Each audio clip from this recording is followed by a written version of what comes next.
If a breath of wind ruffled the water into lines, in a moment more it was sparkling. Along the margin of the water was a border of wildflowers, pink, purple, and gold. On one side stood a group of sycamores, their twisted trunks white in the morning sun and their branches full of singing birds, while away to the south a line of dark blue undulating hills was crowned by the peak from which we had looked off on the mountains of Mexico. The air was ringing with songs, the sycamores were noisy with the chatter of blackbirds and bee-birds, and the bushes were full of sparrows. There was an elder on the edge of the pond, and the bathers flew to this and then flitted down to the water, and when they flew up afterwards, lighted there to whip the water out of their feathers and sun themselves before flying off.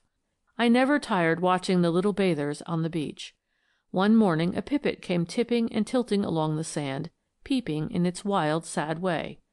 Another time a rosy-breasted linnet stepped to the edge of the pond and dipped down daintily where the water glistened in the sunshine, sending a delicate circle rippling off from its own shadow.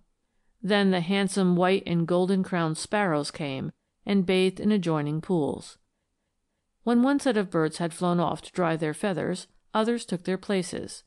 A pair of blackbirds walked down the sand beach, but acted absurdly, as if they did not know what to do in water. It was a wonder any of the birds did in dry California. 2 pieces of wood lay in the shallows, and the blackbirds flew to them and began to promenade.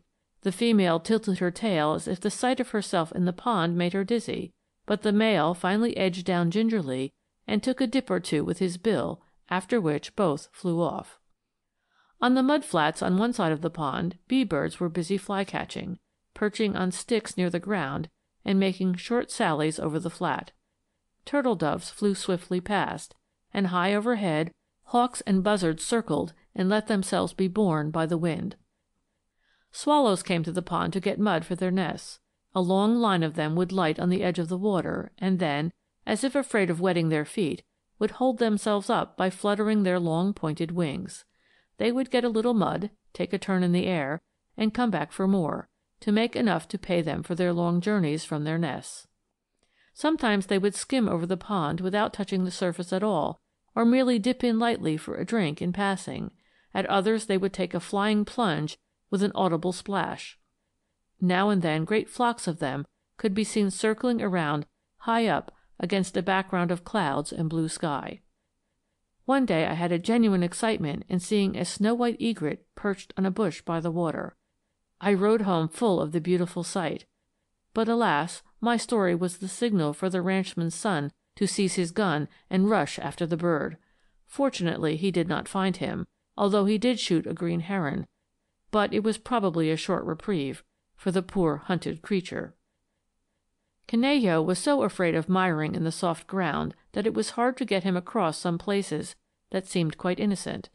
He would test the suspicious ground as carefully as a woman, 1 foot at a time, and if he judged it dangerous, would take the bits, turn around, and march off in the opposite direction. I tried to force him over at first, but had an experience one day that made me quite ready to take all suggestions in such matters. This time he was deceived himself. We were on our homeward beat, off in the brush beyond the vineyard.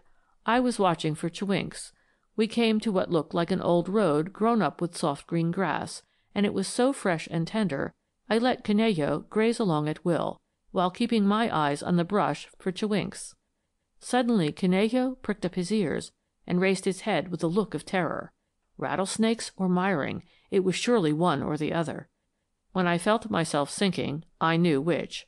I gave the horse a cut with the quirt to make him spring off the boggy ground, and looked off over his side to see how far down he was likely to go, but found myself going down backwards so fast I had to cling to the pommel. I lashed Canello to urge him out, and he struggled desperately, but it was no use. We were sinking in deeper and deeper, and I had to get off to relieve him of my weight. By this time his long legs had sunk in up to his body. On touching the ground, I had a horrible moment, thinking it might not hold me, but it bore well. Seizing the bridle with one hand and swinging the quirt with the other, I shouted encouragement to Canello, and straining and struggling, he finally wrenched himself out and stepped on terra firma. I never appreciated the force of that expression before.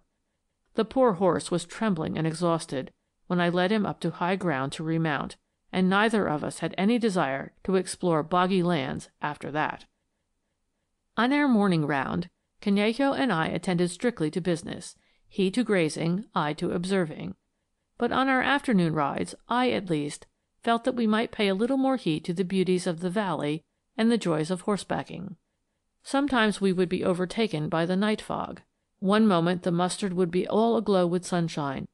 At the next, a sullen bank of gray fog would have risen over the mountain, obscuring the sun which had warmed us and lighted the mustard, and in a few moments it would be so cold and damp that I would urge Canello into a lope to warm our blood as we hurried home.